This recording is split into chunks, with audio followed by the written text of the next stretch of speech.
Entonces, la pregunta que les iba a hacer era, ustedes que intuitivamente me definan qué es un neurotransmisor.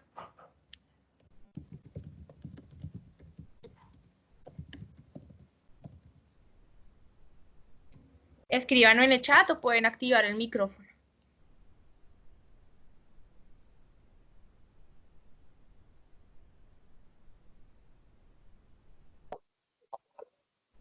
Transmite información. Listo.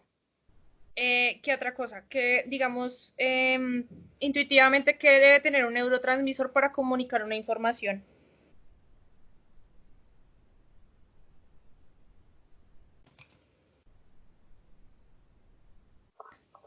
¿Estás conectado con otro? Pues sí, esa es una cosa, digamos que tiene que mandar la información de un lado para otro lado. Listo. Entonces, nosotros para hablar de transmisión e intensidad de los estímulos, pues primero tenemos una neurona que el impulso nervioso pues va a llegar hasta esas ramificaciones y hasta ese extremo del axón. Esa es la que llamábamos nosotros neurona presináptica y teníamos otra segunda neurona que lo que hacía es que a partir de esos neurotransmisores hace que viaje ese impulso a la otra neurona.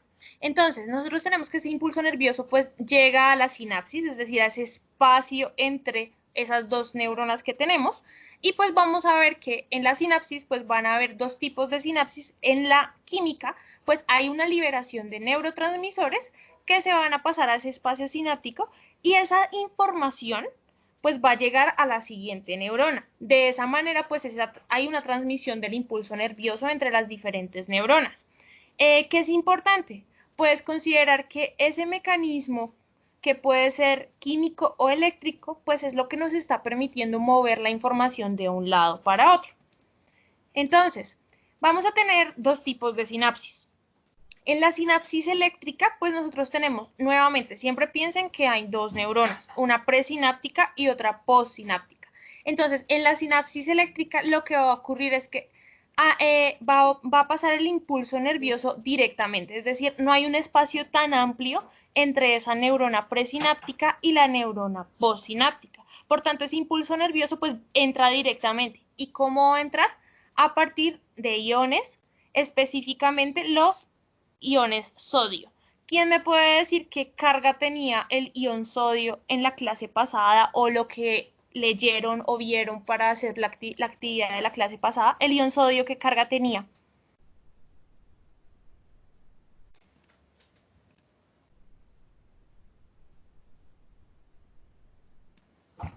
¿Alguien se acuerda o alguien me puede decir? Aunque no hayas estado ahí, quedó grabado el video. ¿Alguien se acuerda?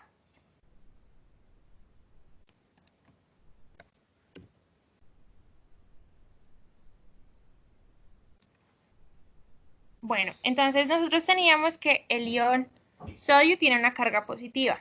Entonces nosotros encontrábamos que esos iones, ese ion sodio, pues iba a pasar por canales.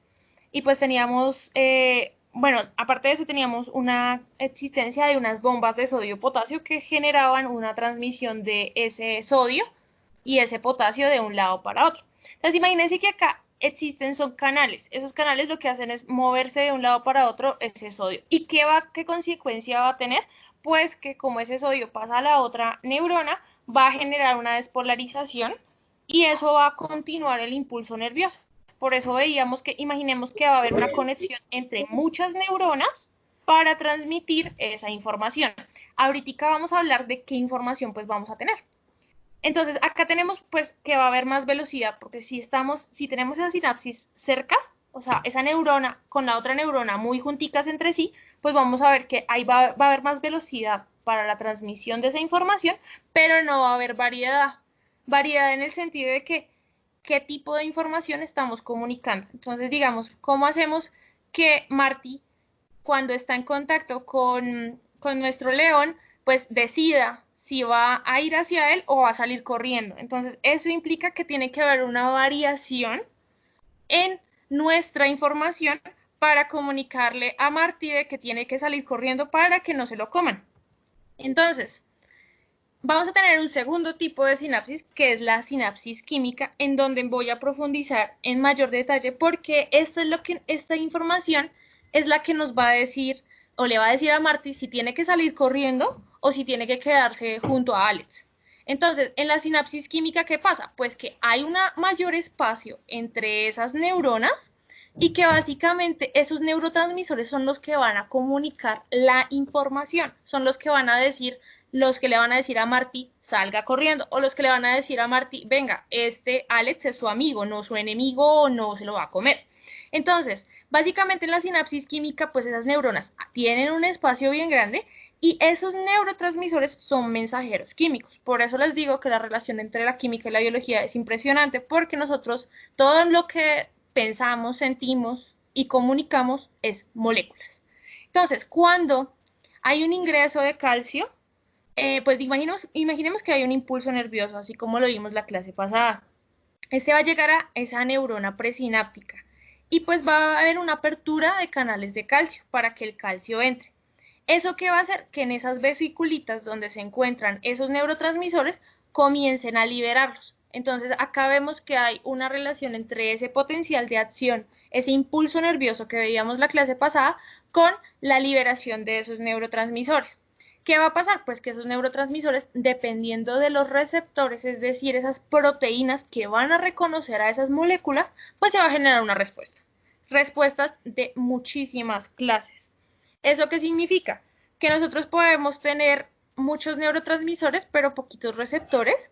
Eso significa que de pronto no hay mucha información. Entonces, imaginemos que todas las enfermedades, en el sentido a nivel mental, un componente para esas enfermedades, por ejemplo, ansiedad, depresión, manías, esas enfermedades están relacionadas muy fuertemente con esos neurotransmisores, con esas sustancias químicas que están comunicando un mensaje o algo importante. Por eso es que recalco mucho en Marty y en Alex, porque dependiendo de el tipo de neurotransmisores, nosotros vamos a activar las respuestas inmediatas. Entonces, vamos a ver lo siguiente. Los neurotransmisores, pues ya sabemos, son moléculas, son sustancias químicas, que es decir, en la mayoría de los casos tienen carbono, hidrógeno, oxígeno y nitrógeno. ¿Qué significa esto? Que el componente químico es súper fuerte. Eso significa que esas sustancias químicas corresponde a los ciclos de sueño, todo lo que corresponde al proceso de tener una cantidad de sueño en específico o menos también está regulado por ese neurotransmisor. Entonces, hasta aquí tenemos 4 neurotransmisores. Adrenalina, lucha o huida. Noradrenalina, hacer esa respuesta o concentrar esa respuesta a nuestros músculos, a nuestros diferentes sentidos. Dopamina, placer, adicción, todo lo que corresponde a lo que me gusta y a lo que me va a seguir gustando. Y serotonina, lo que corresponde a la felicidad. Vamos a ver otros 4 tipos de neurotransmisores. Estos otros 4 tipos de neurotransmisores ya están regulando todo lo que corresponde a concentración, todo, digamos, cada vez que ustedes, bueno, cuando iban al colegio, se espera que ustedes, pues, estos niveles de neurotransmisores estén altos. Entonces, el cuarto neurotransmisor que les voy a hablar el día de hoy es el GABA. El GABA es el neurotransmisor de la calma. Entonces, ¿en qué está relacionado? Si ven la diferencia, digamos, ya a nivel de la forma química, ya no vamos a ver estas estructuras que son unos anillitos, sino que vamos a ver que es una molécula como más plana. Entonces, este GABA está relacionado principalmente con la concentración, reducir la ansiedad, controlar todos los movimientos y la visión. Es como el neurotransmisor de la calma, de la calmación, como ustedes dirían. ¿Qué significa esto? Que nosotros pues ya no vamos a tener una activación así de un momento a otro por adrenalina y noradrenalina, sino un neurotransmisor que te va a decir, mantén la calma, no va a pasar nada, no te estreses tanto. Entonces, por otra parte, por eso es que las personas que tienen baja concentración de este neurotransmisor pues se sienten ansiosas, porque la ansiedad está relacionada a usted responder a todo lo que está ocurriendo de un momento a otro. Entonces, por otra parte, vamos a tener otro neurotransmisor también muy asociado a GABA, que es la acetilcolina. Este neurotransmisor, este que está en color verde, Este es el neurotransmisor del aprendizaje, es decir, todo lo que ustedes están recibiendo hoy correspondiente a ciencias naturales está asociado a todo lo que ustedes quieren aprender o no aprender. También sí tenemos la facilidad de acceder por Skype porque al parecer está fallando mucho el día de hoy. Entonces, este neurotransmisor es el del aprendizaje. Entonces, todas las personas que, por eso es que ustedes tienen un ciclo de aprendizaje desde los 4 años hasta los 16, 17, 18, cuando están en el colegio, porque ese es el momento como más importante donde ustedes van a poder aprender más. Ya en la universidad ya es un focus donde ustedes dicen, a mí me gusta esto, a mí me gusta esto, me gusta lo otro.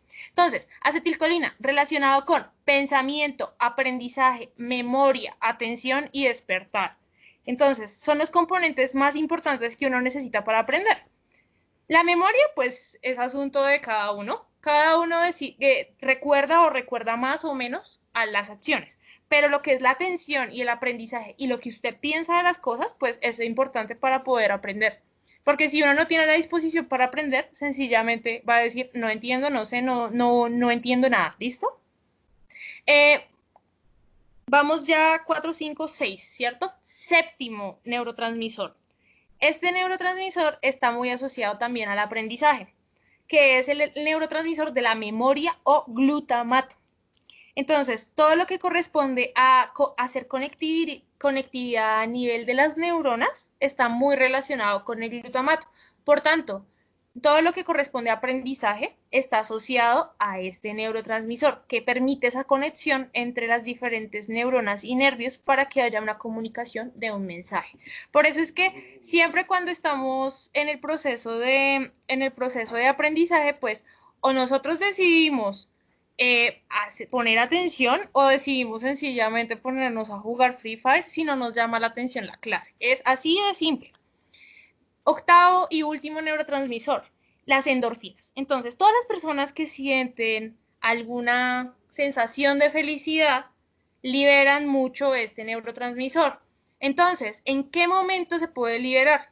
Cuando se hace ejercicio, cuando ustedes están jugando fútbol, cuando están haciendo alguna actividad que implica movimiento. En el sexo, cuando ustedes tienen alguna sensación de placer, está relacionada con estas endorfinas. ¿Y cómo se asocian las endorfinas con otras sensaciones? Pues que reducen el dolor. Entonces, por ejemplo, una persona que se está tatuando puede estar sintiendo un nivel de dolor muy alto, pues porque las agujas están atravesando la piel de la persona. Pero como la persona se siente feliz porque le están haciendo un tatuaje, puede estar liberando más cantidad de endorfinas y por eso es que el nivel de dolor o el umbral de dolor que esa persona va a sentir no es tan alto. Entonces, vamos a ver dos mecanismos principales en cómo esa sinapsis puede generarse. La primera sinapsis que aparece en rojo es la sinapsis excitatoria, o sea, de impulsar, de hacer algo. Y el segundo tipo de sinapsis que les muestro en color azul se llama la sinapsis inhibitoria. Entonces, inhibitoria en el sentido de que, pues de inhibir. Entonces, ¿qué vamos a ver? En la sinapsis excitatoria, pues, ¿qué va a pasar? Va a haber una mayor liberación de glutamato, veíamos. Entonces, una relación específica de esa generación de conexión nerviosa que da el glutamato y que está asociado con la incorporación de sodio dentro de la siguiente neurona. Eso pues va a generar una despolarización, que es lo que va a mantener esa comunicación o esa información. Por eso el glutamato es tan importante en los procesos de comunicación de las neuronas. Segundo, vamos a tener un proceso también de inhibición. O sea, no siempre, digamos, en cuando estamos recibiendo un mensaje, siempre vamos a estar así hiperreactivos, sino que ya va a haber un momento de calmación y las personas pues van a bajar ese nivel de excitación o ese nivel de actividad máxima a nivel neuronal. Entonces, nuestro segundo tipo de sinapsis es la inhibitoria, es decir, está regulado por GABA. ¿Por qué? Pues porque, como veíamos, GABA es la calmación, es el neurotransmisor de la calma. Está relacionado con concentración, bajos niveles de ansiedad y controlar toda esa regulación de nuestros sistemas, de nuestros sentidos. Entonces, pues GABA, como es la calmación, pues va a permitir, lo que va a hacer es realizar el ingreso de cloro y pues va a generar una hiperpolarización, es decir, ese potencial va a ser diferente y va a inhibir la sinapsis. Por eso es que pues nosotros vamos a tener un momento de excitación y un momento de inhibición. La excitación en cualquier sentido asociada a todos los neurotransmisores que veíamos. Y la inhibición, pues porque hay un momento donde ya todo tiene que llegar a un punto de equilibrio y GABA nos está ayudando a mantener la calma o a mantener la tranquilidad en el sentido de que esas neuronas ya no van a estar tan activas. Listo. Entonces nosotros veíamos, por ejemplo, en el caso de Corre, Forrest, Corre, que él recibe una información de que la niña le está gritando que salga corriendo, y él, aunque tenga una limitación a nivel motora de sus piernas, él hace todo lo posible para salir corriendo. ¿Por qué? Porque alguien lo está persiguiendo. Entonces, eso está asociado con dos cosas. Primero, tiene que haber un estímulo, es decir, o la niña le está gritando o algo tiene que estar pasando para que Forrest salga corriendo. Adicionalmente, pues después de escuchar ese estímulo o percibir ese estímulo por sus sentidos, pues va a generar una respuesta. ¿Cuál es la respuesta? Salir corriendo. Entonces, eso está relacionado con dos tipos de neuronas, la neurona sensitiva y la neurona motora.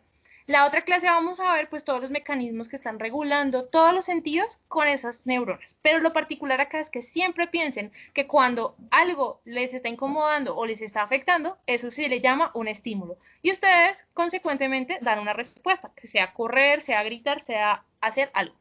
Entonces, esa transmisión de la información a lo largo de ese axón está regulada por la mielina. Nosotros en la primera clase veíamos que habían algunos tipos de células en particular y que habían células que en la parte del axón tenían mielina. Y la mielina, pues lo que va a hacer es conducir esa información de manera saltatorial, es decir, esa información va a ir pasando, pero hay unos espacios donde no hay mielina. Entonces, todas las neuronas que tengan este tipo de estructura, pues están asociadas a los músculos, porque el hecho de poder saltar esa información de una parte donde se encuentra la mielina a una parte donde no hay mielina, que son los nódulos de Ranvier, va a hacer que esa comunicación sea más rápida. ¿Eso qué significa? Que esas neuronas están asociadas a los músculos y por eso es que cuando una persona corre, pues este tipo de estructuras de nódulo de Ranvier pues está permitiendo esa comunicación saltatorial.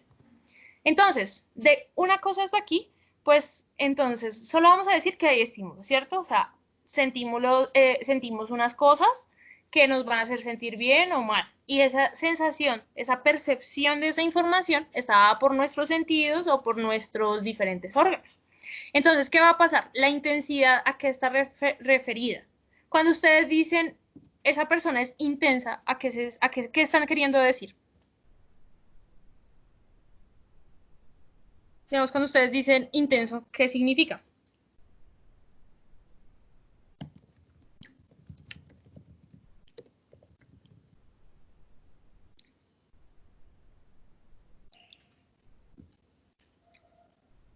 Que es fastidioso, sí. Que es inquieto, sí. Entonces, intensidad de estímulos lo estamos asociando directamente a qué tanto se genera un estímulo, o sea, qué tan persistente se está dando. Entonces, nosotros podemos, digamos, sentir algo que es, digamos, por ejemplo, cuando ustedes se queman o se chuzan con algo, uno puede decir, ah, me dolió mucho o me dolió poquito, ¿no? Entonces, esa sensación de dolor está relacionada con la intensidad de ese estímulo. Entonces, primero, pues el impulso nervioso ya vimos, o sea, se genera una respuesta de todo o nada, o de hago o no hago, punto. La intensidad está relacionada con la apertura de los canales de sodio, porque eso implica que nosotros vamos a tener un momento de una sinapsis excitatoria, eso significa que esos canales de sodio pues están permitiendo el ingreso de sodio para que pues en el sentido de la transmisión de información se siga manteniendo esa transmisión de información.